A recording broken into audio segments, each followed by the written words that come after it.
Welcome to the Even Better podcast, where your host, Seneca Waugh of Your Clear Next Step, brings you exciting content about making communities better by helping people get even better at work. Hello and welcome to the Even Better podcast. This is Seneca Waugh, and we are so delighted that you are joining us today. Thanks for tuning in. This is part of the ongoing mission here at Your Clear Next Step to help us all have even better work days so that together we can co-create better communities. And I am delighted to have our returning guest, my friend Mel Worrel-Johnson, with us today. Mel, how are you doing? Thanks so much for joining us. Oh, Seneca, so great. And just love doing this with you. So happy to be here today and have our amazing conversation to follow. This is so fun. This is so fun. So for listeners, if you are just joining in, you are going to have to stop after this session and go back and enjoy any of the podcast episodes that Mel has been with before. This has just been a joy to spend time with Mel. She is just a wonderfully credentialed executive and leadership coach who has become a dear friend of mine and just a great inspiration. If you are a fast listener, this is definitely one you're going to want to listen to because Mel and I both are fast talkers and we can outdo each other, I tell you.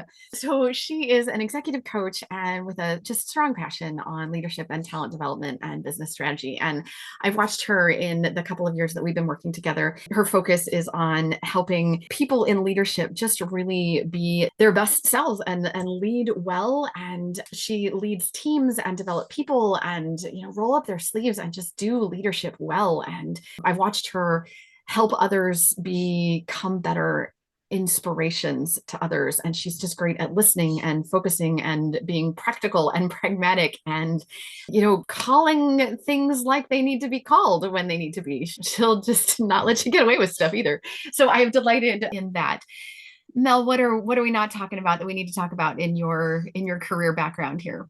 Oh man, I'm blushing over here. Thank you. That was very kind. And the honor is equally on my side to partner with you. And I will always remember that day that Gary introduced us. And it'll be one of those pivotal moments in life, right? Where you get to meet a human with like backgrounds and goals and moral compass. And so, yeah, it's an exciting journey. And I get the privilege every day to partner with amazing leaders and make small increases from 1% shift to 5% shift. This isn't re-engaging the wheel. It's small things that can make a dynamo impact in how leaders show up. Absolutely. So today we are going to be talking about appreciation at work. And I know this is something that you and I are both passionate about.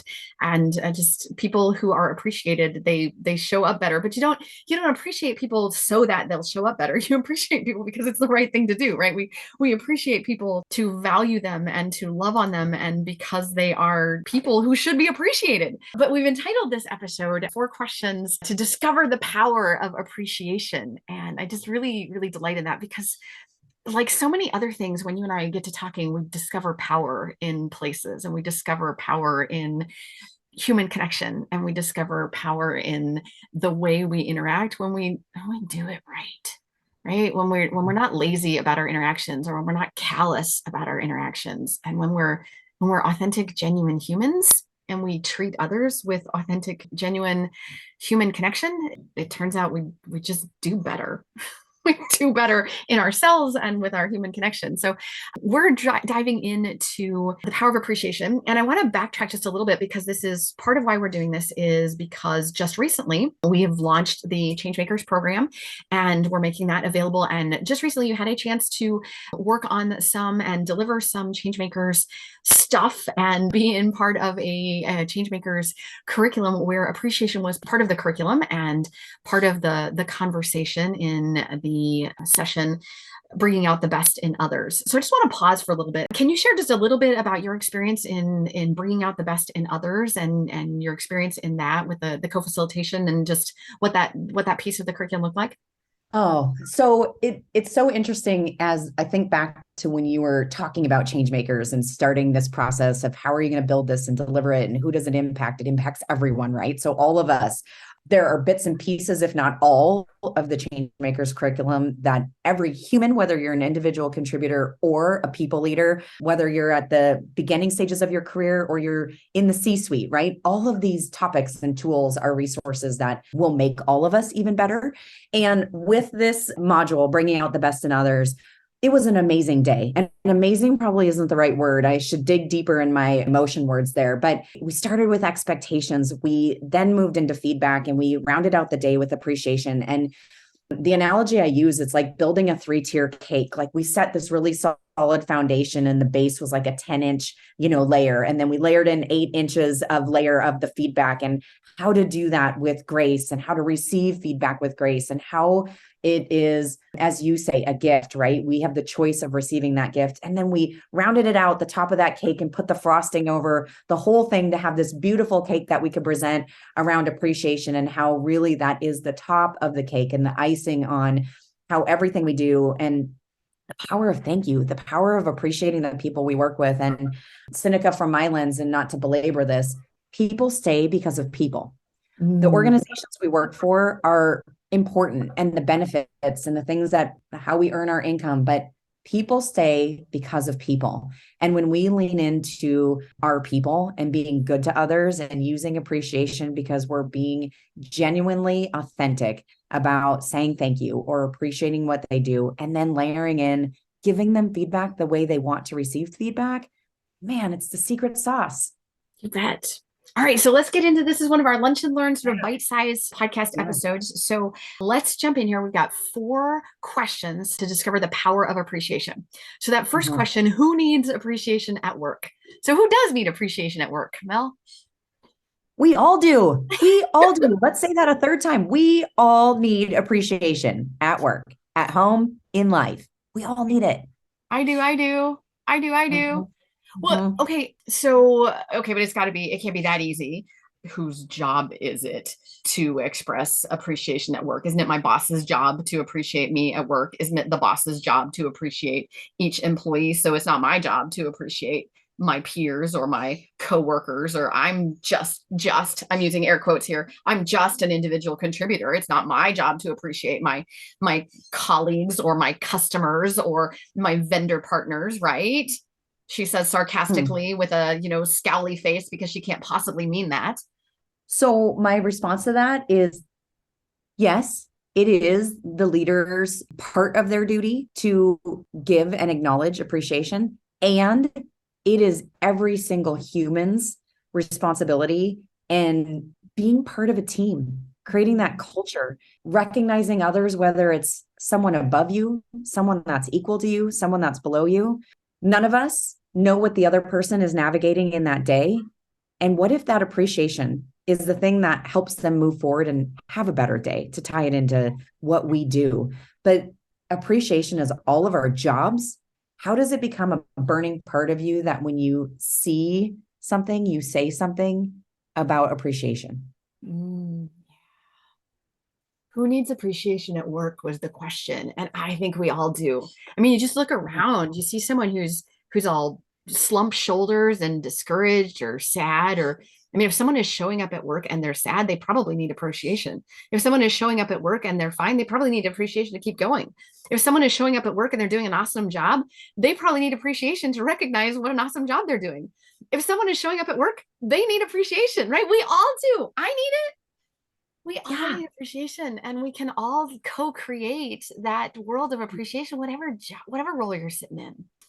Well, and the question I have for the listeners too, Seneca, is think back over your career, and who are those individuals that you can very quickly identify that were really good at giving authentic appreciation, and you remember them.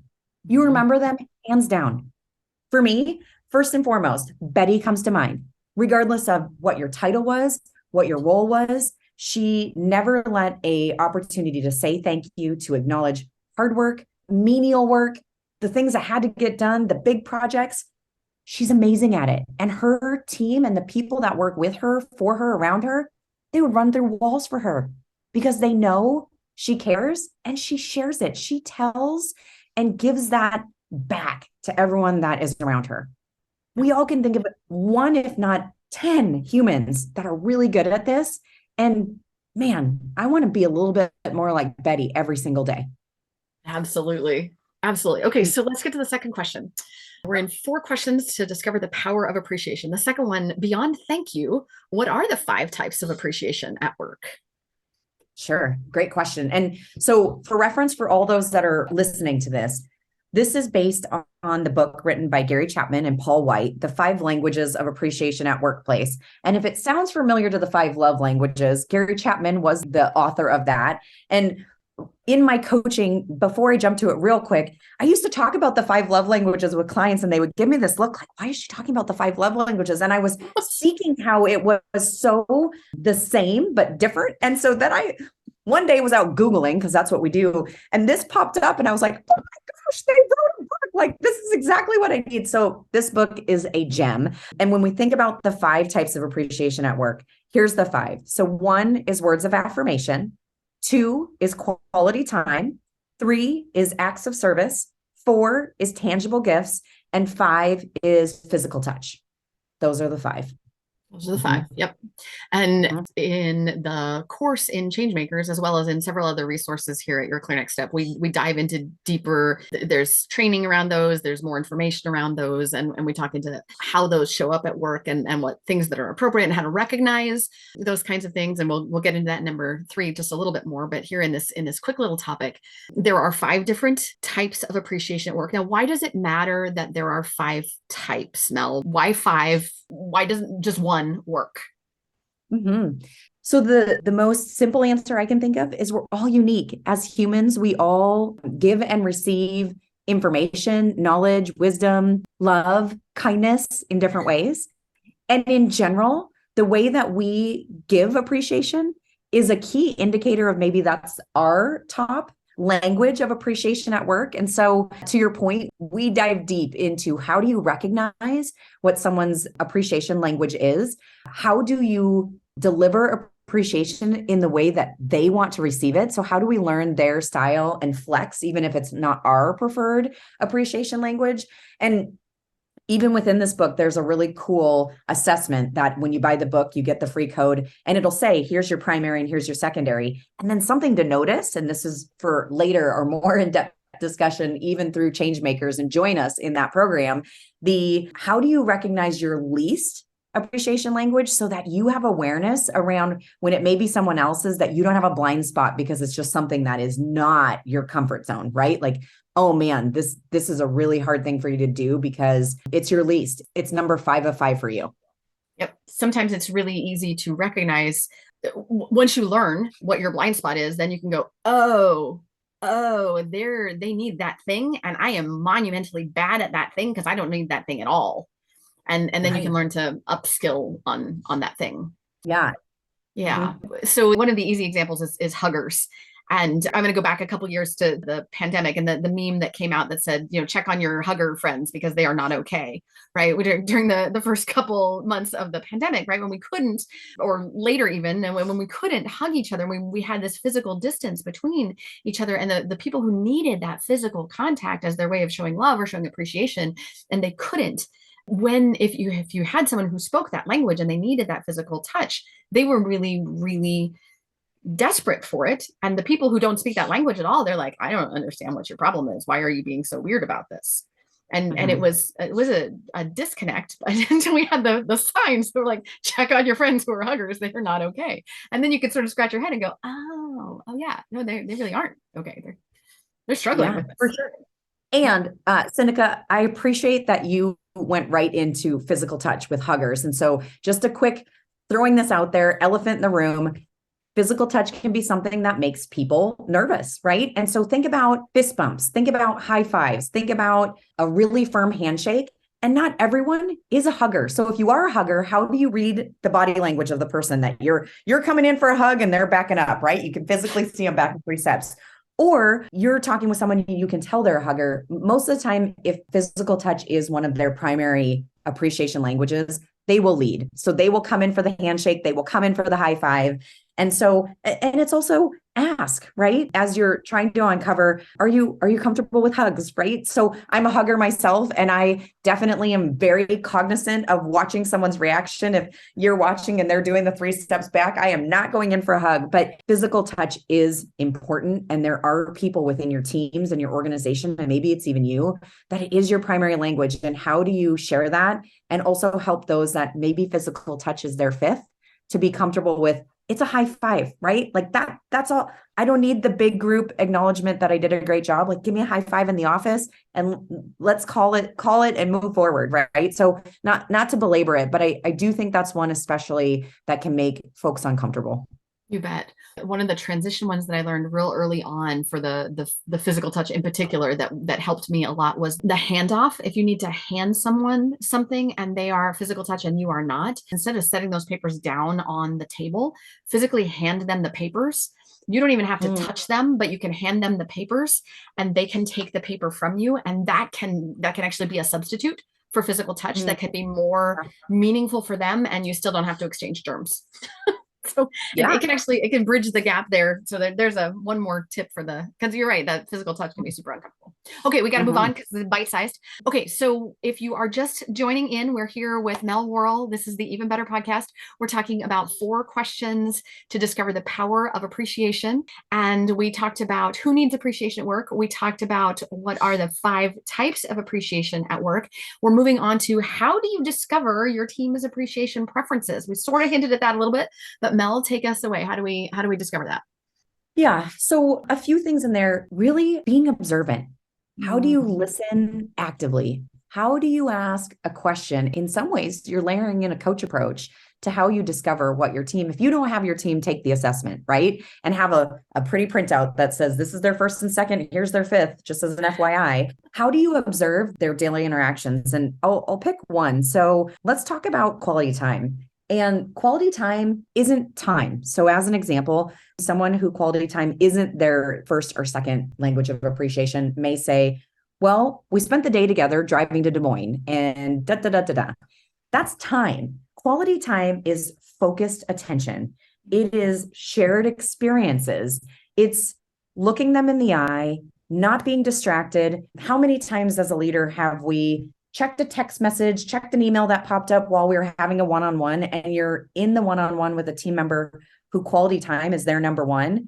And in that moment, we've shown them without even realizing that we weren't really present, that it wasn't focused attention for that half hour or 45 minutes. And so I use quality time as an example because it isn't time ticking away. And I'm pointing to my watch.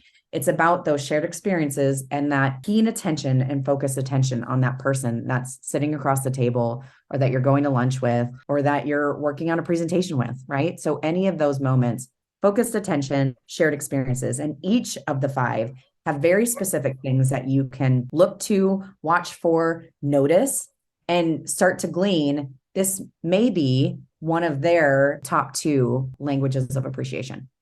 Observing it, paying attention. I love that phrase, shared experience, especially with quality time, that shared experience. The other nugget that I'll chime in a little bit on the acts of service one. The acts of service, one of the things you can recognize pretty quickly of people who value and treasure acts of service is when you recognize that they really value when you do your own job well, and they work really hard to do their own job well, because that is to them an act of service.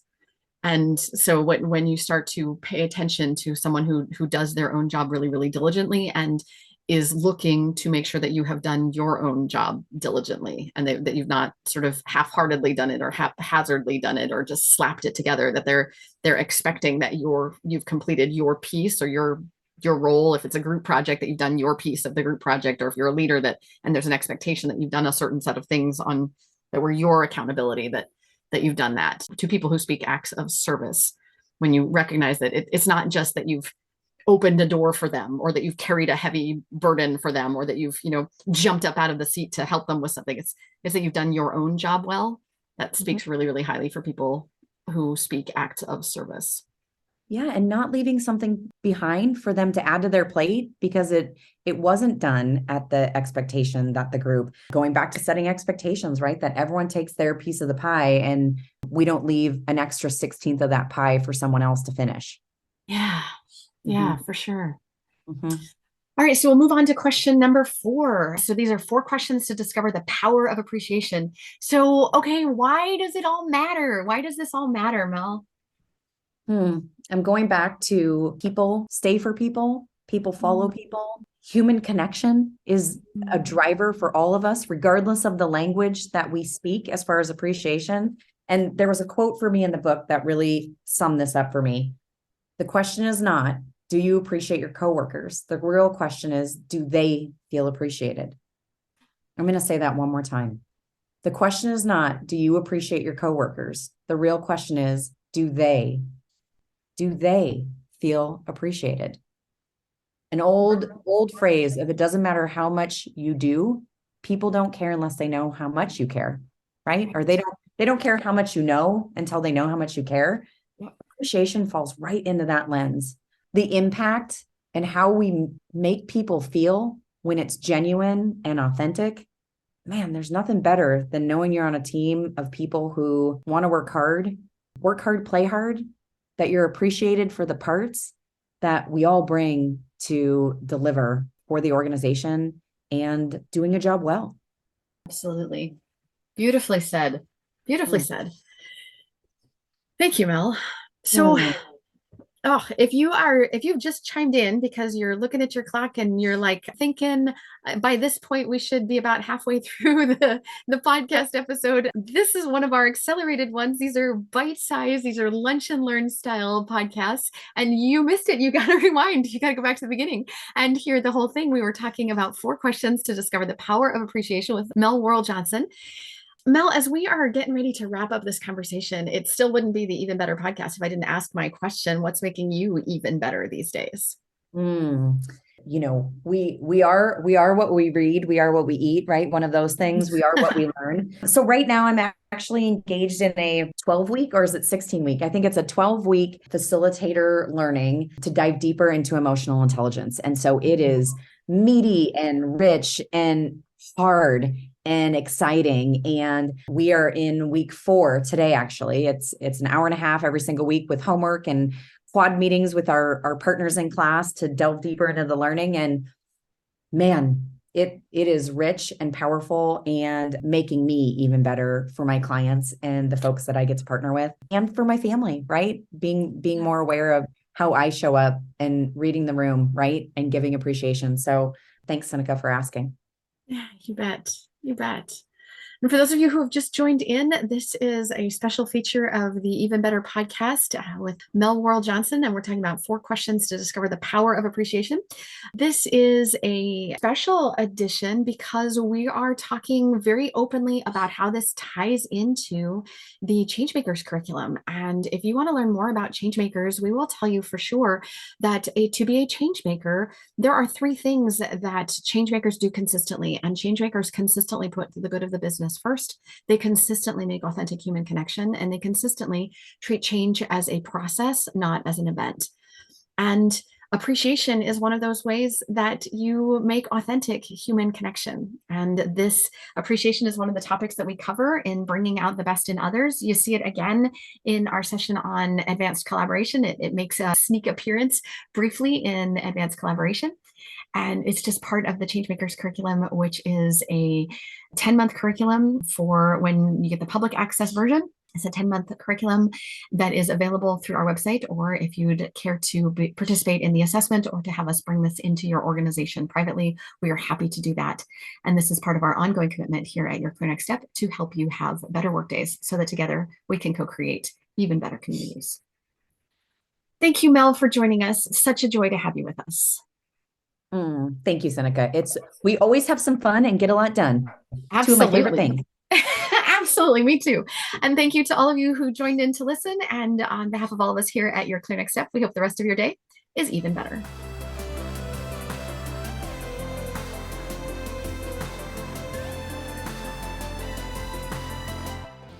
Thank you for tuning in today.